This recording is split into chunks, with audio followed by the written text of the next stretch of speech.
तो chapter 27, Edna is extraordinarily happy both with her decision to move and about Robert's return. She enjoys Robin's company and his soft touches. यानी कि Edna जो है वो एक्स्ट्राऑर्डिनरीली happy है अपने decision से। कौन से डिसीजन से? कि वो जो है अपने खुद के घर में शिफ्ट हो रही है, अपने पति का घर छोड़ रही है, और रॉबर्ट के रिटर्न से भी कि रॉबर्ट जो है आने वाला है, क्या कहते हैं, वापस, उससे भी वो बहुत ज़्यादा खुश है। She enjoys Arobin's company and his soft touches. तो एलसी एरोबिन जो था वो अब एडना का जो है दोस्त बन चुका था।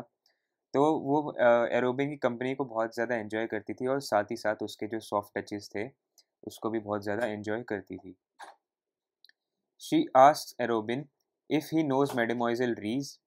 She says that Mademoiselle Rees has a queer personality and she feels strange around her. तो वो पूछती है एरोबिन से कि क्या तुम मैडेमोइजल रीस को जानते हो? तो एरोबिन ने बोला होगा कि नहीं, मैं नहीं जानता।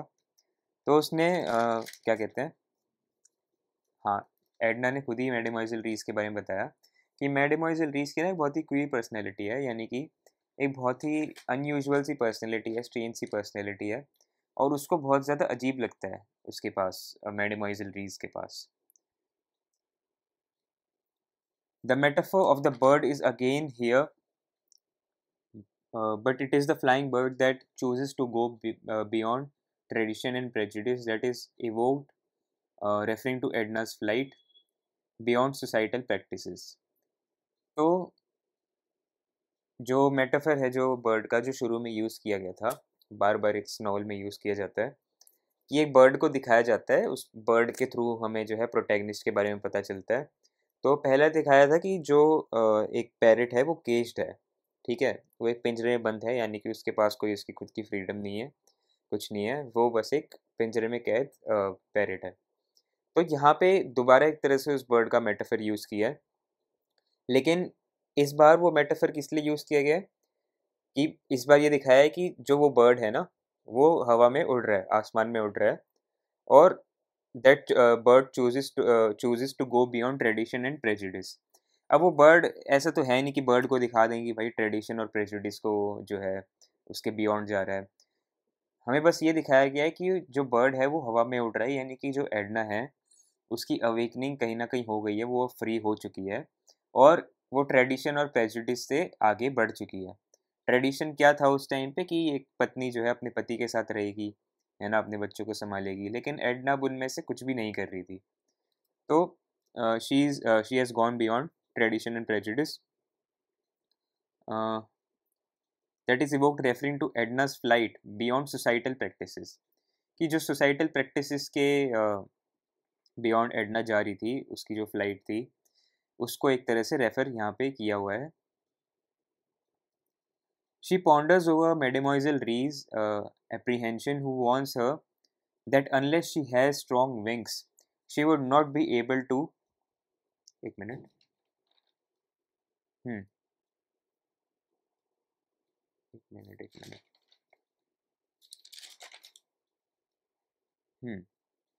She ponders over Mademoiselle Rees' apprehension, who warns her that unless she has strong wings, she would not be able to soar high enough, and it would then be sad to see her as the weaklings bruised, exhausted, fluttering back to earth.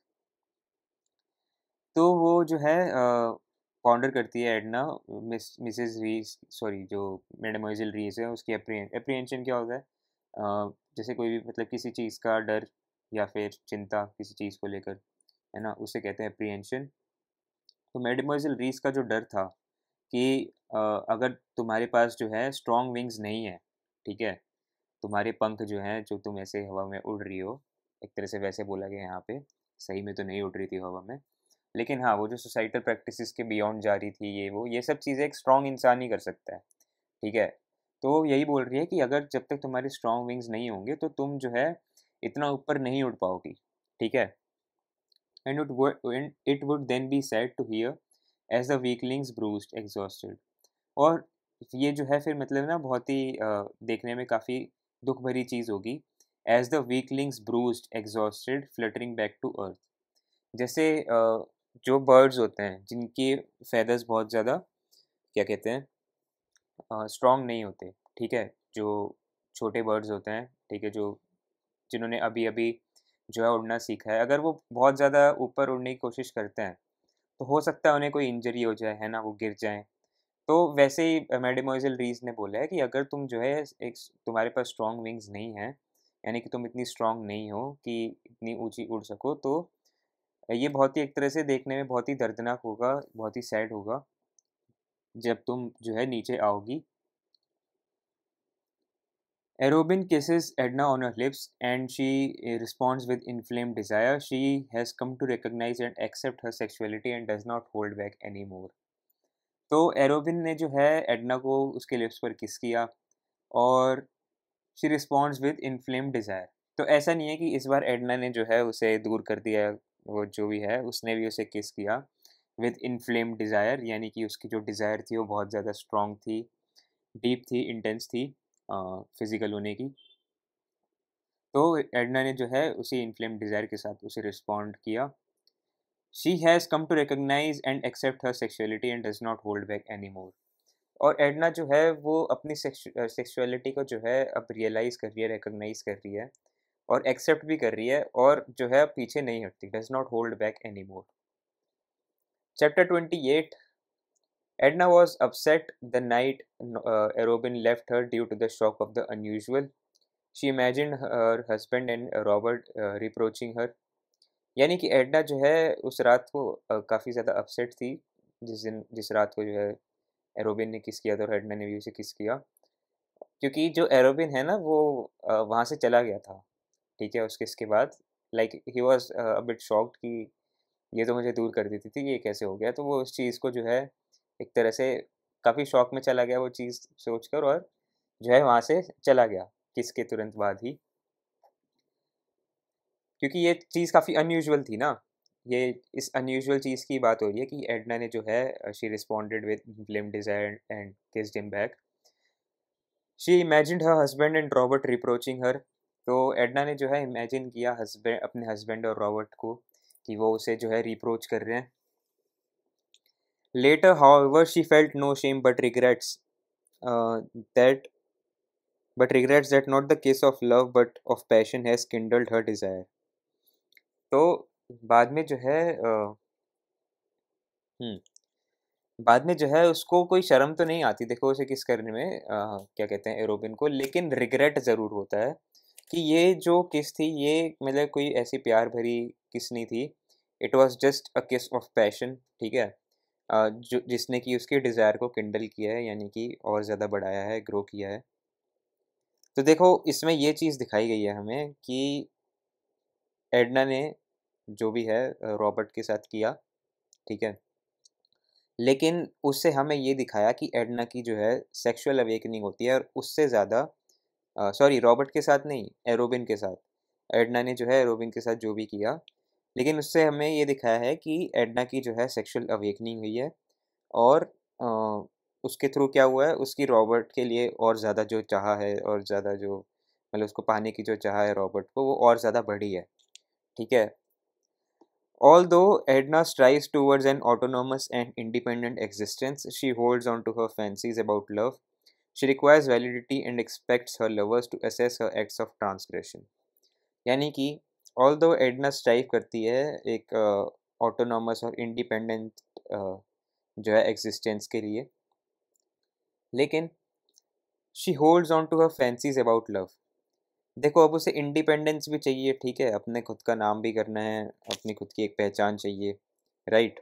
लेकिन she holds on to the fancies of love. लेकिन वो जो है ये जो प्यार का जो चक्कर है रॉबर्ट एलसी रोबिन को तो नहीं डालना चाहिए, लेकिन हाँ वो फिर भी है इस फ्रेम में। तो उस चीज़ से जो है वो एक तरह से बाहर नहीं निकल पा रही है। She requires validity and expects her lovers to assess her acts of transgression.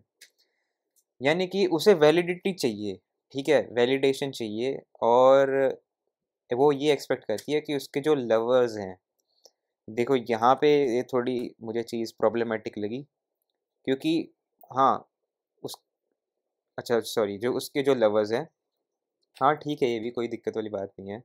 उसके जो लवर्स हैं, अब उसके लवर्स कौन कौन है, ठीक है, टोटल 3 लोग आप गिन सकते हो। रॉबर्ट हो गया, एलसी रोबिन हो गया, ठीक है, तो he was there just for sex, लेकिन हम फिर भी उसमें काउंट कर सकते हैं उसको। और एक उसका पति हो गया लियोन से पॉन्टेलियर। तो वो ये चाहती है कि वो जो है इस उसके एक्ट्स को असेस करें, हर एक्ट्स ऑफ ट्रांसग्रेशन। ट्रांसग्रेशन क्या कि वो जो ऑफेंस और वायलेशन वगैरह कर रही थी, अ, उसको जो है असेस करें, ठीक है, यानी कि जो वो समाज से बाहर निकल के और जो भी चीज़ें कर रही थी अपनी खुद की एक इंडिपेंडेंट एग्जिस्टेंस बना रही थी, ठीक है, एक पहचान बना रही थी, उसको जो है असेस करें। और जो भी एक तरह से चीज़ें कर रही है, जैसे एलसी रोबिन को किस करना वगैरह वगैरह, उस चीज़ को भी असेस करें। Chapter 29, Edna busies herself immediately in the preparations of moving to the pigeon house, the little house around the block near the extravagant home on Esplanade Street. She tries to make a house out of her own income, signifying a move away from her husband's opulence to simplicity. Edna अपने आप को busy कर लेती है किसमें, अ, अ, अपनी जो preparation है of moving to the pigeon house, वो जिस घर में शिफ्ट हो रही थी उसका नाम था पिजन हाउस, ठीक है। तो उसमें जो है वो अपना सामान वगैरह एक तरह से इधर से उधर करने में बिजी हो गई। The little house around the block near the extravagant home on Esplanade Street. और वो जो पिजन हाउस था उसके बारे में दिखाया कि वो एक छोटा सा घर था around the block near the extravagant home on Esplanade Street. Extravagant home अब ये किसका है, ये एडना के पति का है, जहाँ पर एडना रहती थी, और एडना वहाँ से जो है शिफ्ट कर रही है। पास ही में एक छोटा सा घर है जिसका नाम है pigeon house. She tries to make a house out of a own income. तो वो ट्राई करती है कि मैं जो है अपने ही इनकम के थ्रू जो है अपना घर बनाऊं, signifying a move away from a husband's opulence to simplicity. और ये चीज़ सिग्निफाई करती है किस चीज़ के बारे में, कि वो अपने हस्बैंड की जो ऑपुलेंस है, उसका हस्बैंड रिच था काफ़ी, है ना? लेकिन वो सब चीज़ें छोड़ के जो है सिंप्लिसिटी की तरफ जा रही थी। वो तो इतनी रिच नहीं थी ना, तो उसका घर वगैरह भी उसी हिसाब से होगा। She says that one servant has named it the pigeon house. The pigeon house again evokes the symbol of the bird. Edna insists on having a room of her own, rejecting the opulence of the big house, signifying a step in her spiritual awakening. तो वो बोलती है Edna कि एक servant ने जो है उसका नाम दिया, मतलब उस घर को नाम दिया था, उसका जो घर है पिजन हाउस जो है नाम दिया था। और यहाँ पे जो पिजन है वो दोबारा से जो है किसके सिंबल को वो कर रहा है, एक बर्ड के। एडना इंसिस्ट करती है कि उसका खुद का एक रूम होना चाहिए, ठीक है, और वही इसलिए जो है उसने एक नया घर लिया था। Rejecting the opulence of the big house, और उसने जो है रिजेक्ट किया था किसकी, जो लग्जरियसनेस है, ठीक है, जो सारी चीज़ें हैं अवेलेबल उस बिग हाउस में, उन सब चीज़ों को जो है रिजेक्ट किया था। और ये क्या चीज़ सिग्निफाई कर रहे हैं, उसकी स्पिरिचुअल अवेकनिंग में एक स्टेप, कि वो एक स्टेप आगे बढ़ रही है अपनी स्पिरिचुअल अवेकनिंग में। Erobin insists on helping and Edna finally lets him. She does not want to be alone with Erobin and keeps a servant working by their side. यानी कि एरोबिन जो है इंसिस्ट करता है एडना को, Arobin insist on helping and Edna finally lets him. Arobin बोलता है कि मुझे तुम्हारी हेल्प करने दो, मतलब सामान जो है शिफ्ट वगैरह करने में, मूव करने में दूसरे घर में। और एडना बोलती है ठीक है, मतलब कर दो हेल्प ये वो। तो she does not want to be alone with Arobin. वो जो है रोबिन के साथ ना अकेली नहीं पढ़ना चाहती कि मैं इसके साथ अकेली हो जाऊँ, कि मतलब एक तरह से कमरे में सिर्फ हम दो हों, और वैसे वाला कुछ जो है वो ये चाहती थी कि ऐसा कुछ ना हो। तो इसलिए जो है वो एक सर्वेंट को रखती है अपने पास, जो उसके उनके साइड में जो है काम कर रहा होता है। Arobin calls the farewell birthday, sorry, the farewell और जो बर्थडे डिनर है उसको, बर्थडे डिनर यानी कि जो किसके घर पे हो रहा था, ये एस्प्लेनाडे स्ट्रीट पे ही हो रहा था। जो मिस्टर हाँ, मिस्टर पॉन्टेलियर का जो घर है, यानी कि एडना के पति का जो घर है, वहीं पे जो है वो क्या कहते हैं, फेयरवेल पार्टी हो रही थी, फेयरवेल डिनर हो रहा था। तो एरोबिन ने इसको बोला था कूप दे इट इट, यानी कि यहाँ पे लिखा हुआ है ग्लॉसरी में, the sudden forcible overthrow of a ruler or government sometimes with violence by a small group of people already having some political or military authority. तो एरोबिन ने ये चीज़ क्यों बोली? क्योंकि वो अपने पति से अलग हो रही थी, है ना? तो देखा जाए तो एक तरह से उसका पति उसका गवर्नर था, ठीक है? जो वो बोलता था उसको करना पड़ता था, उसी की माननी पड़ती थी। तो इसलिए एरोबिन ने जो है इस फेयरवेल को, इस डिनर पार्टी को खूब डे इटेट ऐसा कुछ ऐसा जो है नाम दिया। Edna is extremely excited and says it will be lavish and she will let Leonce pay the bills. Edna told Mademoiselle Reese when announcing her departure from the main house that the house is built on her husband's wealth that is not hers. तो Edna जो है बहुत ज़्यादा excited है, ठीक है, और बोलती है कि ये जो पार्टी होगी ना ये बहुत ही ज़्यादा लेविश होगी, ठीक है, बहुत ज़्यादा अच्छी लग्जूरियस टाइप होगी, और इसका बिल कौन पे करेगा? उसका हस्बैंड। उसने बोला कि मैं अपने हस्बैंड से बिल पे करवाऊंगी। अब सोचने की बात यह है कि वो अपने हस्बैंड को ही छोड़ के जा रही है और अपने हस्बैंड से एक्सपेक्ट कर रही है कि वो बिल देगा, और बोल रही है कि वो पार्टी बहुत लेविश होगी और जो है लियोन से बिल देगा। एनीवेज आगे बढ़ते हैं। Edna told Mademoiselle Reisz when announcing her departure from the main house that the house is built on her husband's wealth and that is not hers. Edna जो है जब जा रही होती है, सॉरी जा नहीं रही होती, अपना डिपार्चर अनाउंस कर रही होती है मेन हाउस से कि मैं जो है घर छोड़ के जा रही हूँ। तो वो मैडेमोइसेल रीस को बोलती है कि वो ये जो घर है ना वो उसके हस्बैंड की वेल्थ पे बना हुआ है, ठीक है, तो वो उसका नहीं है, एक तरह से that is not hers. It is ironic that she wants Leonce to pay the bills for her farewell party from the house knowing that he shall disapprove of her decision. अब देखो ये काफ़ी आयरॉनिक चीज़ है कि जैसा मैंने बोला कि वो चाहती है कि लियोन से जो है उसका पति वो फेयरवेल पार्टी का बिल दे उस घर से, मतलब, और वो उस घर से जा रही है और उसको पता है कि वो इस डिसीजन से अप्रूव नहीं करता कि वो ये घर छोड़ के जा रही है, वो नहीं चाहता कि वो एक घर छोड़ के जाए, लेकिन जब भी वो छोड़ के जा रही है और सोच रही है कि लियोन से जो है बिल देगा। Arobin wishes to be alone with Edna but she flinches from him. Arobin जो है वो चाहता है कि वो एडना के साथ अलोन, मतलब एक तरह से अकेला हो जाए, सिर्फ वही दोनों हो, लेकिन एडना जो है वो उससे थोड़ा दूर भागती है कि नहीं, मुझे इसके साथ अभी अकेले नहीं होना। Chapter 30। This chapter witnesses the culmination of the longest sustained episode in the novel, the grand affair of the dinner party. तो ये जो है क्या कहते हैं, चैप्टर 30, इससे हमें क्या पता चलता है कि जो कल्मिनेशन यानी कि ख़त्म हो चुका है वो चैप्टर, जो लॉन्ग सस्टेन्ड एपिसोड चल रहा था नॉवल नॉवल में, the grand affair of the dinner party, ये चीज़ जो है अब ख़त्म हो गई है। The chapter begins with the list of the attendees and the absentees from the dinner. Unlike what Edna portrayed, the dinner is a cozy affair with around 10 members present. Madame Ratignolle has excused herself as she is pregnant. तो ये chapter किससे शुरू होता है? जो attendees है, list of attendees and the absentees from the dinner, कितने लोग आए कितने लोग नहीं आए उसकी लिस्ट से जो है ये चैप्टर शुरू होता है। अनलाइक व्हाट एडना पोर्ट्रेट, जैसा कि एडना ने पोर्ट्रे किया था, ठीक है, ये डिनर पार्टी वैसी नहीं होती। The dinner is a cozy affair with around 10 members present. अब देखो बहुत ही कम लोग आए थे इस डिनर पार्टी में, ठीक है, सिर्फ 10 लोग थे टोटल में।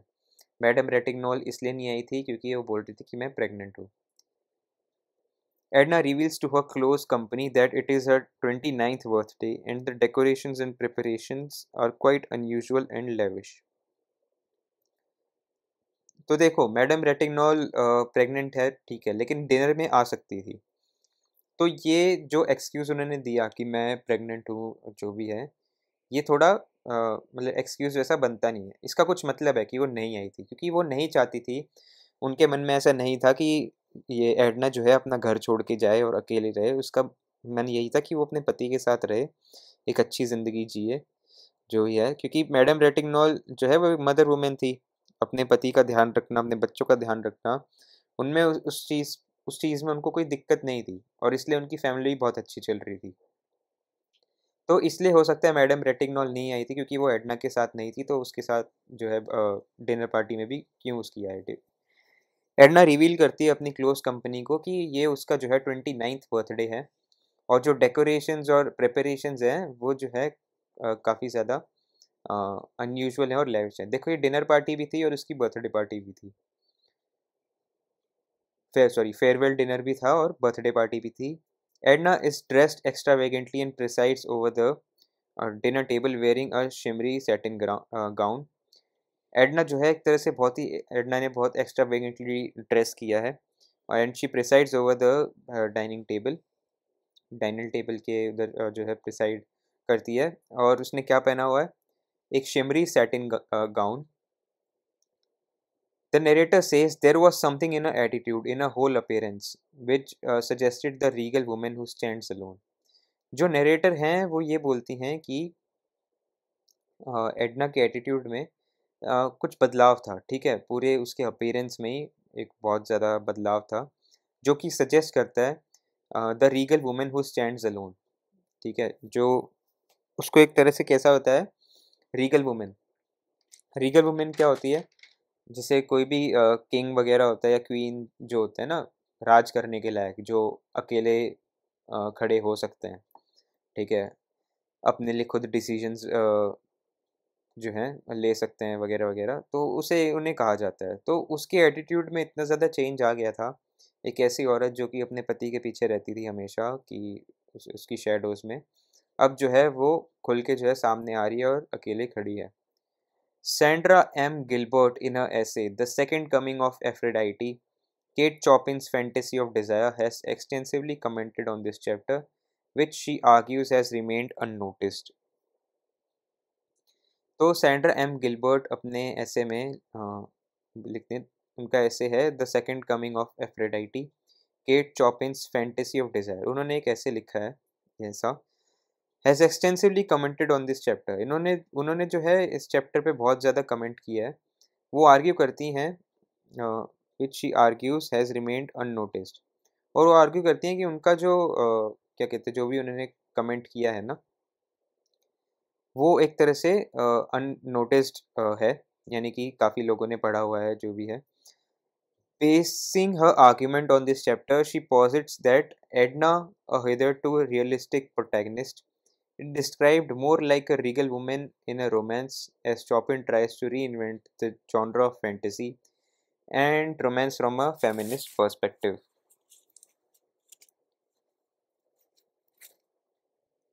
हम्म तो अपने आर्ग्यूमेंट के हिसाब से उन्होंने बोला है कि जो है, हाँ, उन्होंने पॉजिट किया है कि जो एडना है ना, वो हिदर टू रियलिस्टिक प्रोटैगनिस्ट, यानी कि जो अभी तक एक रियलिस्टिक प्रोटैगनिस्ट थी, अब उसको जो है ऐसा डिस्क्राइब किया है लाइक अ रीगल वुमेन, जैसे कि नॉवेल्स वगैरह में होता है, मतलब फिक्शनल चीज़ों में, जो है तो ये भी फिक्शनल ही, लेकिन उसको अभी तक ऐसा पोर्ट्रे किया है एक रियलिस्ट प्रोटैगनिस्ट की तरह। और अभी उसको ऐसा पोर्ट्रे किया जा रहा है, ऐसा दिखाया है, ऐसे डिस्क्राइब किया है एक रीगल वुमेन, जिसने जो है इतना एक्स्ट्रावेगेंटली ड्रेस किया है, एक शिमरी सैटिन गाउन पहना हुआ है। तो उससे हमें यही पता चलता है कि हाँ भाई, कोई रानी वगैरह ही होगी जो ऐसी है। तो उसको अभी ऐसा डिस्क्राइब किया as a regal women in a romance, कि एक रोमांस नॉवल में जैसे एक रीगल वुमेन होती है ना, वैसा उसको डिस्क्राइब किया है। As Chopin tries to invent the genre of fantasy and romance from a feminist perspective. और चॉपिन ने जो है ये जो जॉनर ऑफ फैंटेसी और रोमांस है ना, इसको री इन्वेंट करने की कोशिश की है इसके थ्रू, एक फेमिनिस्ट पर्सपेक्टिव से। Moreover, she alludes that moreover, she alludes to Christ's Last Supper and compares it with Edna's party, where she becomes a powerful goddess of art, like Venus, Gilbert the Second Coming of Aphrodite, Kate Chopin, Kate Chopin's Fantasy of Desire. According to her, it foreshadows the final chapter when Edna, just before her drowning, visits Victor and Mariquita and he compares her to Venus. एक minute.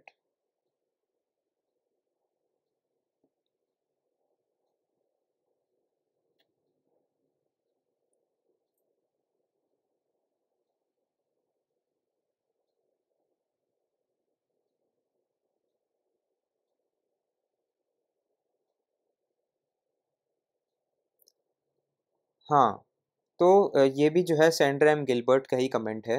उन्होंने लिखा है कि moreover she alludes to Christ last supper, कि उन्होंने जो है indirectly जो क्राइस्ट का जो लास्ट सपर था ना, जो लास्ट डिनर था, उसको जो है एक तरह से इसमें डाला हुआ है। इनडायरेक्टली जो है कंपेयर नहीं, सॉरी, कंपेयर तो नहीं, इनडायरेक्टली उसके बारे में बोला है। And compares it with Edna's party and where she becomes a powerful goddess of love and art like Venus. और उसको कंपेयर किए कि कैसे जो है एडना की जो पार्टी है उसको क्राइस्ट के लास्ट सपर से कंपेयर किया है, जहाँ पर जो एडना है वो क्या बन जाती है, अ powerful goddess of love and art like Venus. Venus जो गॉडेस है उसकी तरह जो है एडना अपनी पार्टी के बाद या अपनी पार्टी में एक पावरफुल गॉडेस बन जाती है, किसकी, ऑफ लव एंड आर्ट। देखो एडना जो है आर्टिस्ट बनना चाहती थी, ठीक है, तो आर्ट का यहाँ पे कंप्लीट हो गया, ठीक है, वो पेंटिंग वगैरह करती थी। गॉडेस ऑफ लव, वो रॉबर्ट को चाहती थी, ठीक है, लेकिन जो भी है उसका चल रहा था उसके साथ भी, एलसी रोबिन के साथ भी, तो यहाँ पे वो चीज़ भी कंप्लीट हो गई, तो उसको as a powerful goddess of love and art दिखाने की कोशिश की गई है वीनस की तरह। Gilbert the second coming of रेडिटी किड्स ऑफ फैंटेसी, हाँ। According to her it foreshadows the final chapter when Edna just before her drowning. और उनके अकॉर्डिंग जो है उस इस चीज़ को, मतलब ये जो चीज़ है ये किसको फोरशैडो कर रही है, जो फाइन जिस क्या कहते हैं, जो फाइनल चैप्टर में एडना जो है डूबने से पहले यानी कि मरने से पहले विजिट करती है किसको, विक्टर को और मैरी क्वीटा को। और वो इसे कंपेयर करते हैं किससे, सॉरी, विक्टर इसे कंपेयर करता है किससे, वीनस से, who is a goddess of क्या कहते हैं, love and art. Almost simultaneously, however, the ennui and the hopelessness surround her, and she realizes that her break from it was only temporary.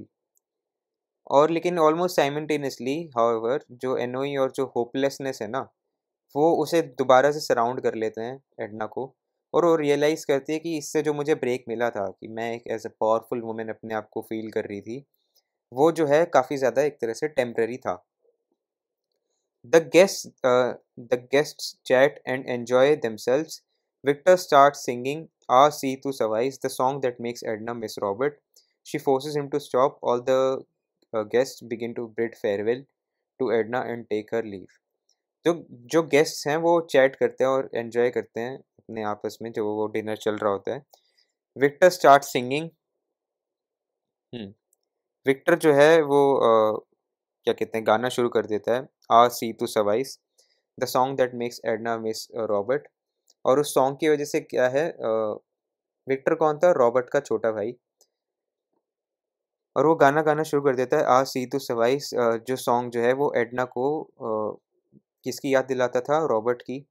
Edna जो है उसे force करती है कि चुप हो जाओ, ये गाना मत गाओ, क्योंकि उससे सबके सामने उसकी याद आ रही होती है। All the all the guest begin to bid farewell to Edna and take her leave. और जो सारे जो गेस्ट हैं वो एडना को जो है फेयरवेल बोलते हैं और वहाँ से चले जाते हैं। तो आज के लिए बस इतना ही। कल हम कंटिन्यू करेंगे चैप्टर 31 से, ठीक है। होप सबको समझ में आया होगा। कोई डाउट्स है तो पूछ सकते हैं।